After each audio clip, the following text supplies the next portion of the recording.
So yeah, my name is Jake Mills and I am from Liverpool. Um, and my job uh, right now is the chief executive of a national mental health charity called Chasing the Stigma. But that is not the only job that I do, and it's certainly not the only job that I have done. Um, my upbringing, going to school and going to university and sixth form was pretty normal, if I'm being honest with you. It was not anything extraordinary at all about my life. I was a pretty shy kid. I always enjoyed my own company as opposed to other people. And I didn't really know what I wanted to do in life. I went to school and went to sixth form, and during sixth form, kind of just give up a little bit, and just thought maybe I just want to get a job, maybe I just want to make money, and that's the way forward for me. And carried on, done my GCSEs, and started working in a call centre for the bank. And it was a couple of weeks into that call centre in the bank when I thought, yeah, maybe I don't want to do this actually. Maybe I do want to go to university.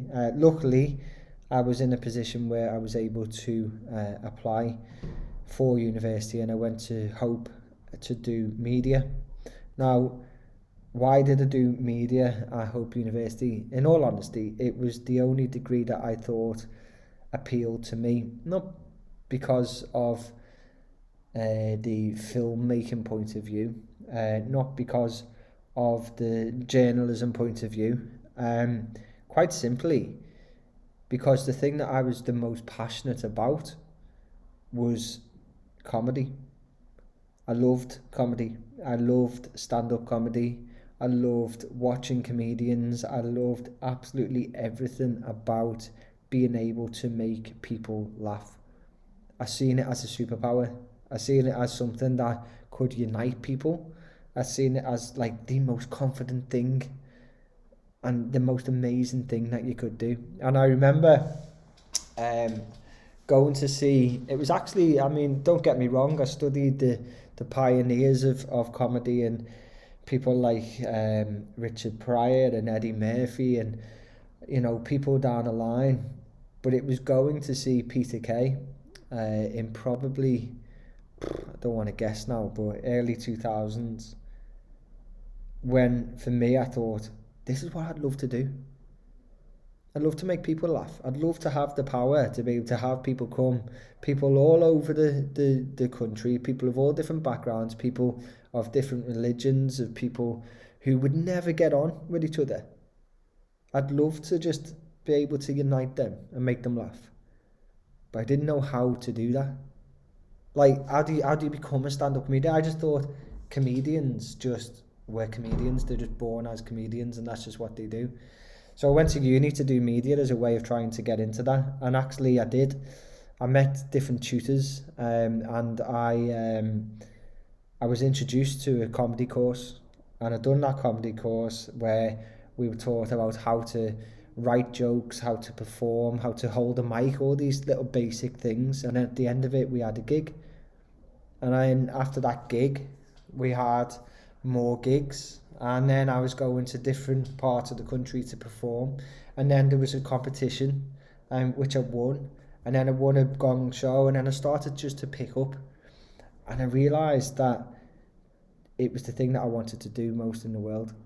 And honestly, anybody who knew me before I started that would have told you that I was the least likely person to stand on the stage and be centre of attention, but I absolutely loved it, and I was quite good at it. So how have I gone from being a stand-up comedian to the chief executive of a mental health charity? Well, quite simply through an accidental journey that I did not plan in any way. I actually became unwell and started to struggle with my own mental health. And I started to develop depression, and I didn't know what to do with that. I didn't know how to reach out for help and support, and so I tried to just fix myself. which actually led to me becoming really unwell and making an attempt on my life. Not something I ever thought I would say, not something I ever thought I would do. But because of my background, my story got picked up in the press, and it got picked up in local press to begin with, and then in national press. And then I was being asked to go on television and radio to talk about what I'd gone through. And as a result of that, people started coming to me asking me for help. And I realised that I wanted to do something with that. So I got this purpose, I got this determination, and I realised that I wanted to try and change things.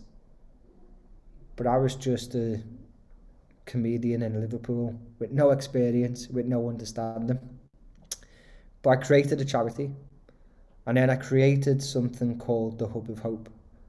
And the Hub of Hope is a national mental health database that brings together mental health support services from across the country.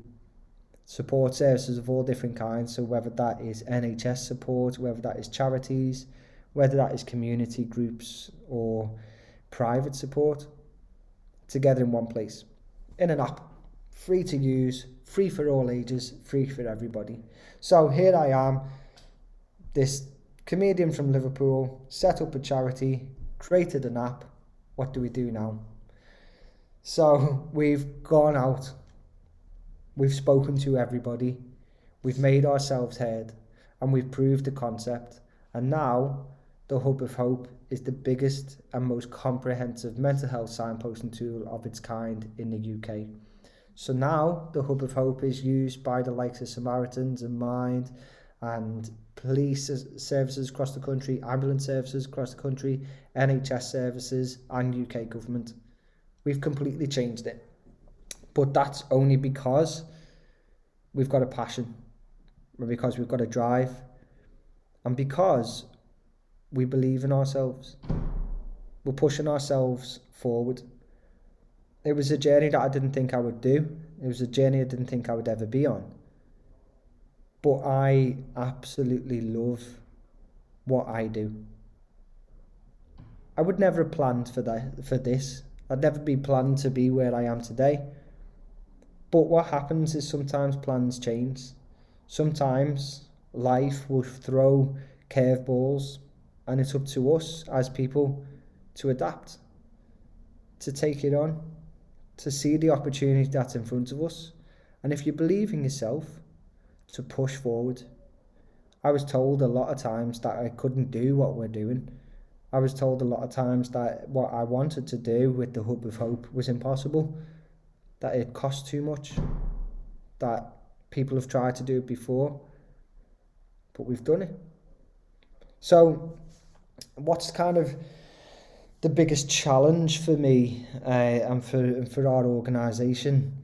I would say one of the biggest challenges that we have faced is being a small charity who's relatively unknown, coming into the sector, trying to change things, trying to change systems that notoriously don't change. But at the same time, that's one of the things I love most. One of the things I love most about my job is that challenge, that every day we can come in and we can force a change. We can be heard by people and we can have our voices heard. But what I'm very passionate about as an organisation is that we remain true to ourselves, that we remain people. We're not experts, we're just people. We'll talk as we normally talk. We'll approach things as we would approach them as people, not as experts. And that's how we can engage with more people. That's how we can talk and be heard by more people across the country, by just being ordinary. So for me, that's the thing I love most. That's the thing that's probably the most fun, is that we are being listened to now, that we are making a difference, that people are almost having to listen to us. And it's taken a long time, don't get me wrong. There's been days when it's felt hard. There's been days when it's felt impossible. But having the passion and the drive and believing in ourselves has been enough to get us through. But the most important thing about what I do now and about what we do as an organisation is we offer hope. We offer hope to everybody. We offer support and we offer reason. And we say to anybody who's struggling across the UK that they're not alone. That no matter what you're thinking, no matter what you're feeling, there's a way through. If we can use my experience or the experience of the people who now work for me, who are part of this organisation, we can say we understand, we've been there, we've come through it. And every day we are saving lives. And that gives me more pleasure than anything else, knowing that we're making a difference. So what I would say to anybody, whether it's trying to follow the line of work that I'm in now, or any other line of work, is that if you believe in something, if you believe in it, and you believe in yourself, and you have the passion, and you have the drive to stick with it, keep going. Because what might seem impossible is not. But you've just got to persist. You've got to keep that drive there. You've got to work at it every single day. You've got to realise that there'll be times when you're told no. There'll be times when you're told having doors shut in your face. There'll be times when you're told it's impossible. There'll be times when you're told that you can't do it. But take every opportunity. Speak to as many people as you can. Have as many different coffees with people. The amount of coffee I drank with different people, just to listen to them. Listen to advice. There'll be a lot of advice that you might not need, that you might not listen to, but there'll be little nuggets in that. So take it all, but take what you can, remove the other bit and go on to somebody else, but listen to people and find a way of making it work. Keep it going. That's what I would say, as I said, to anybody who's trying to work in our industry or in any other industry. Follow your passion, follow your dreams, and you can make it work. I'm happy to take any questions that anybody may have. But yeah, please feel free to ask anything at all about me or about what I'm doing now or what I've done previously. I'm happy to answer any questions that you might have. Yeah, there's definitely a lot of challenges of running a company without any experience at all. And there's every aspect of creating a charity and running a charity and taking on staff and taking on contracts and taking on clients has been a learning experience. Absolutely every single bit of it. I had no experience in that at all, but it was a willingness to learn. There was a acceptance and willingness to fail, to know that I'll get things wrong and to do it anyway, to try and learn from that. I'd say one of the biggest challenges that I have is employing people and being responsible for them.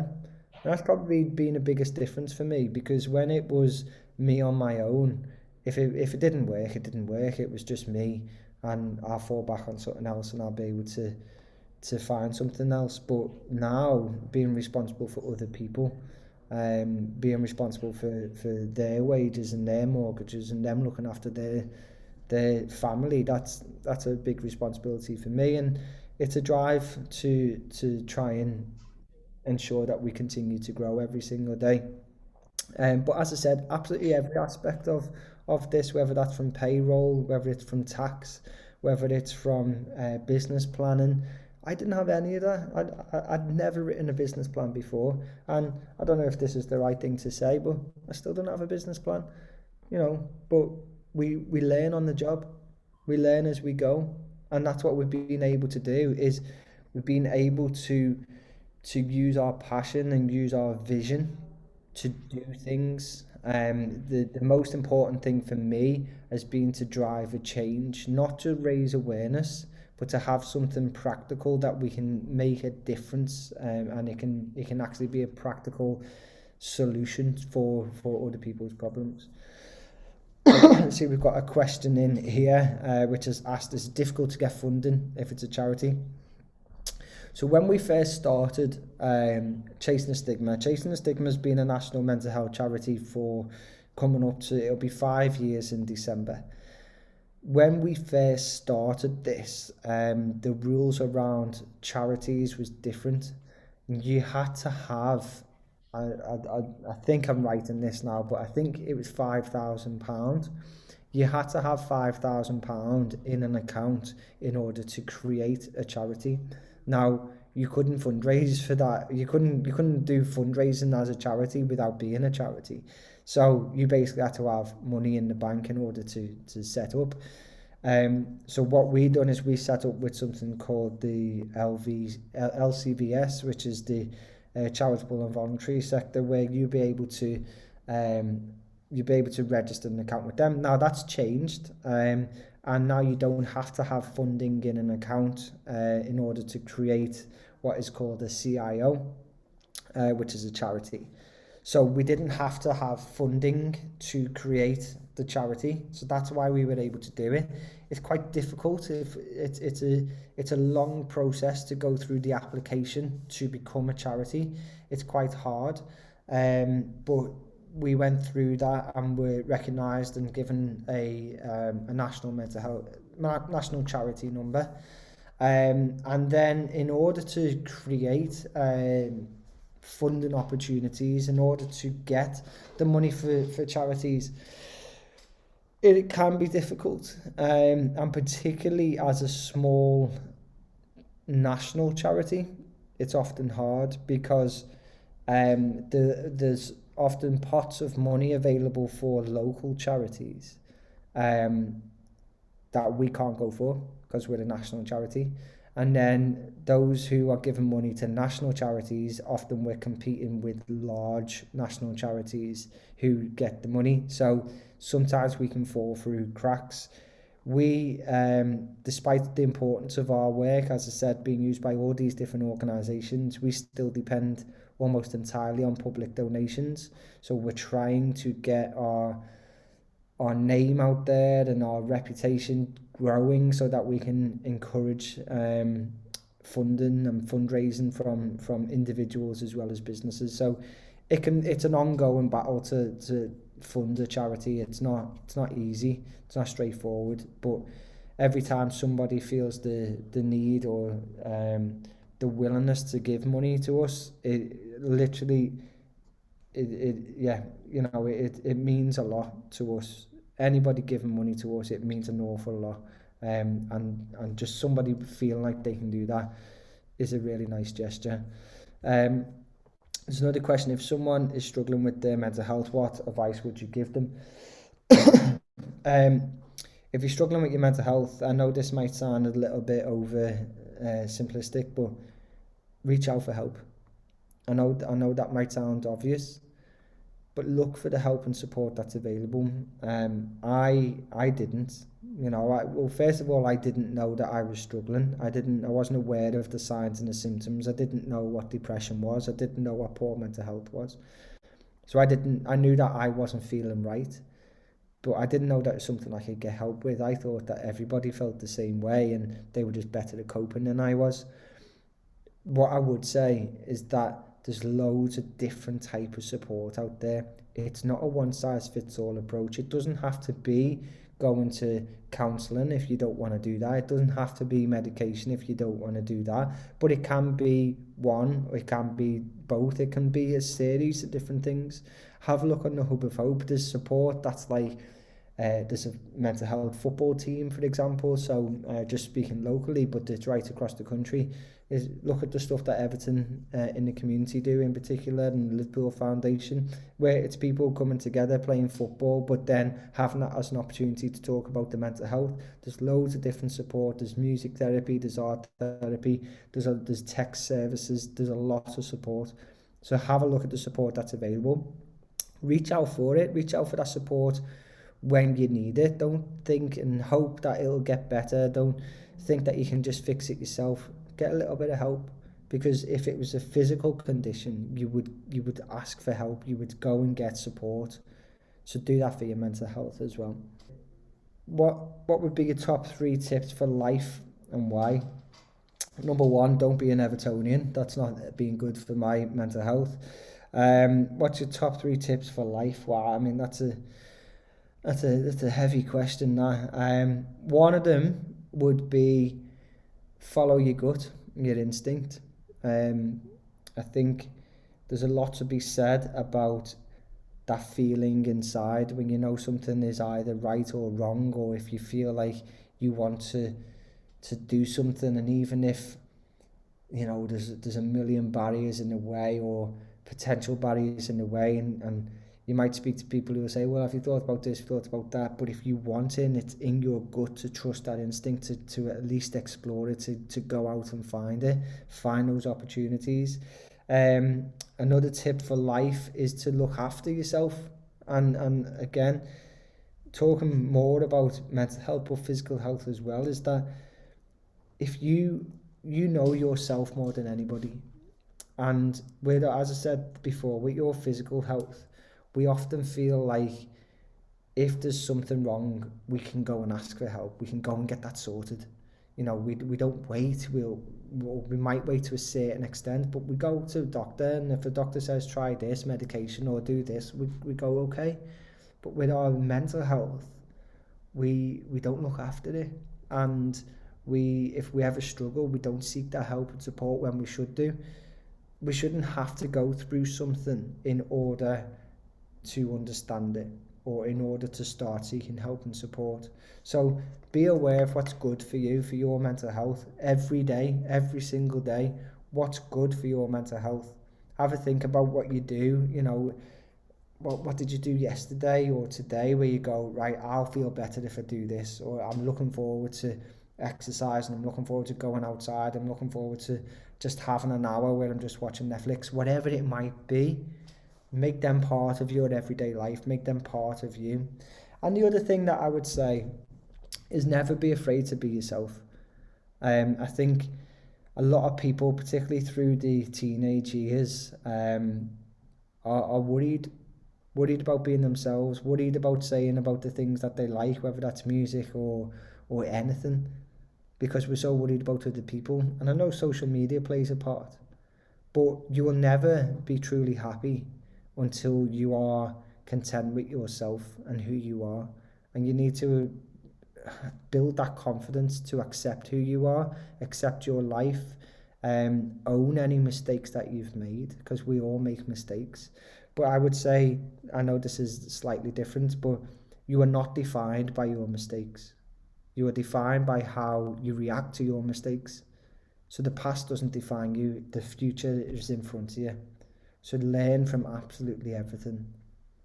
And what did we have here? Did you yourself have any support for your mental health around the time that you tried to take your life? No, in short, but I didn't know. I didn't know that I was depressed. I didn't really ask for help. I didn't seek support from anybody, because I didn't think it was something. I just thought it was just, as I said before, I just thought everybody felt like that, and that I could, if I was to speak to somebody, they'd just say, yeah, that's just being a grown up, that's just being an adult. Knowing now what I do know, and certainly speaking openly about it, yeah, I probably would have had support. When I spoke to my family, following that attempt on my life, the reaction was the opposite to what I thought it was going to be, because it was comforting, it was supportive, it was people who didn't know what to do, but they were honest about that and said, well, we'll find a way of getting through this.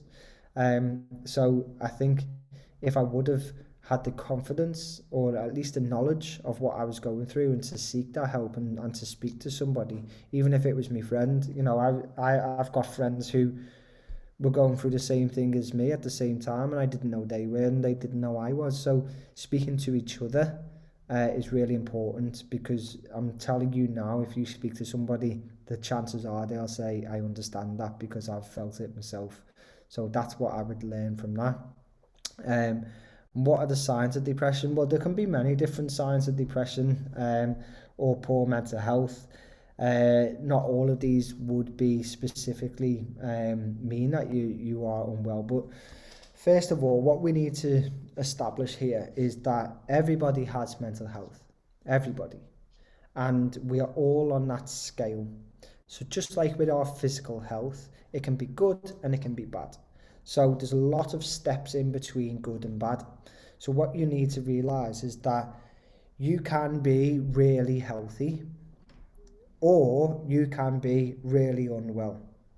But there's different things along the way that will affect your mental health.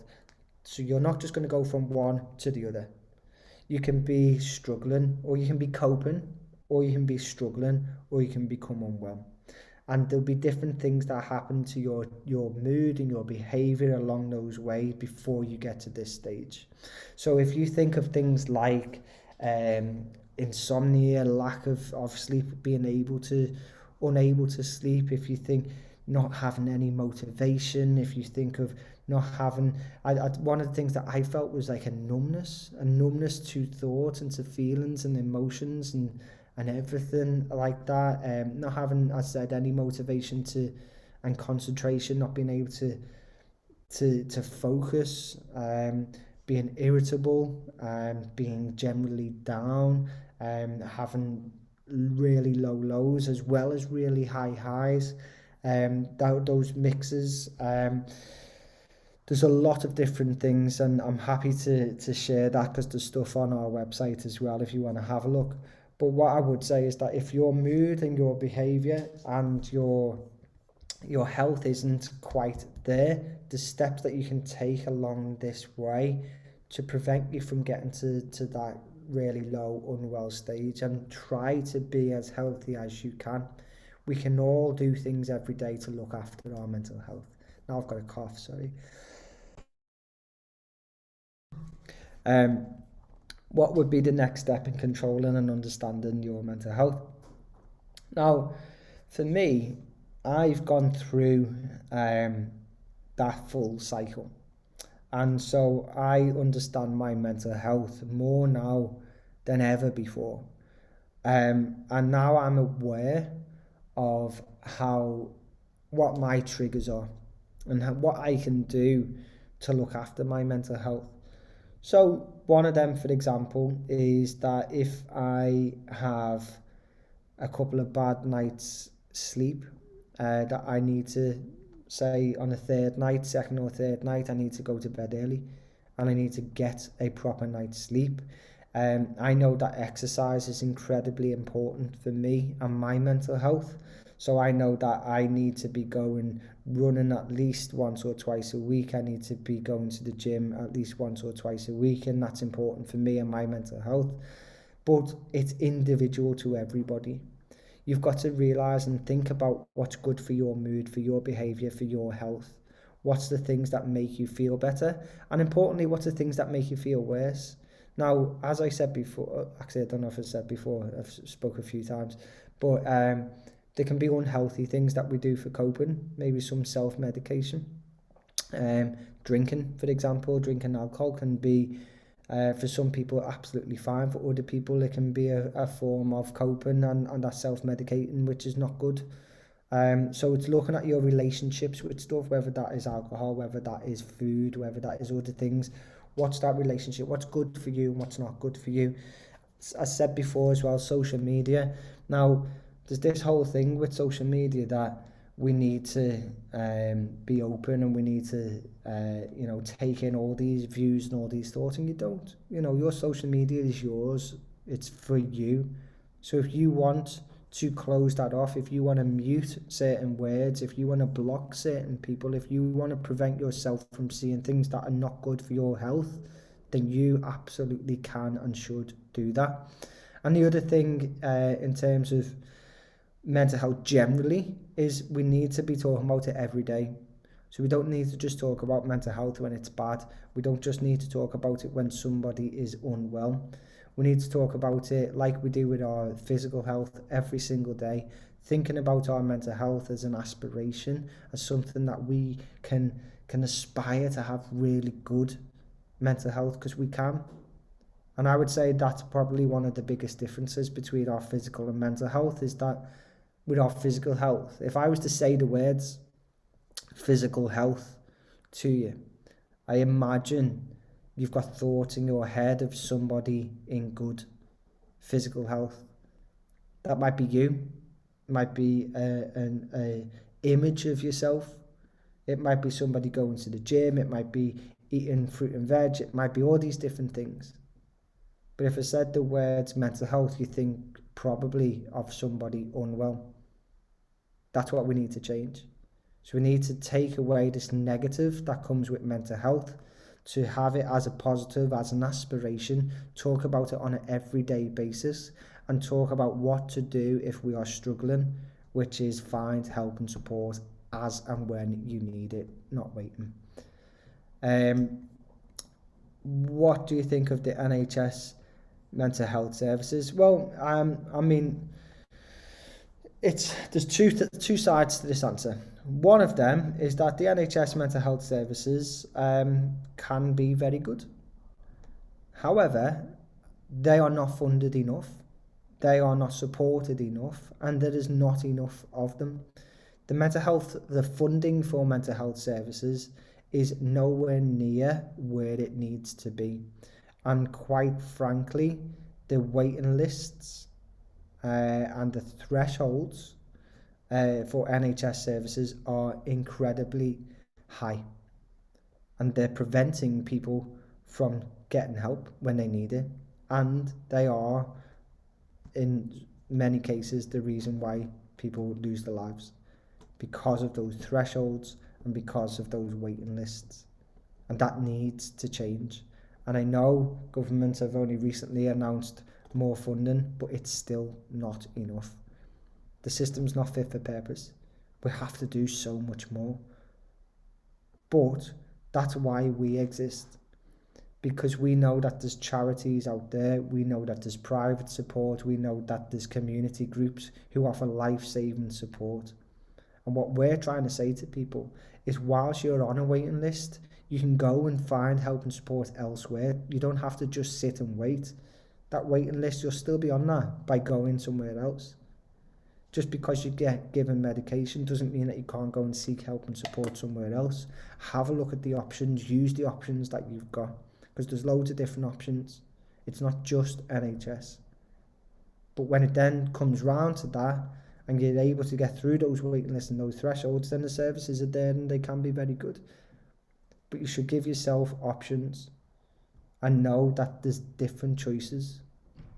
It doesn't have to be a one-size-fits-all approach.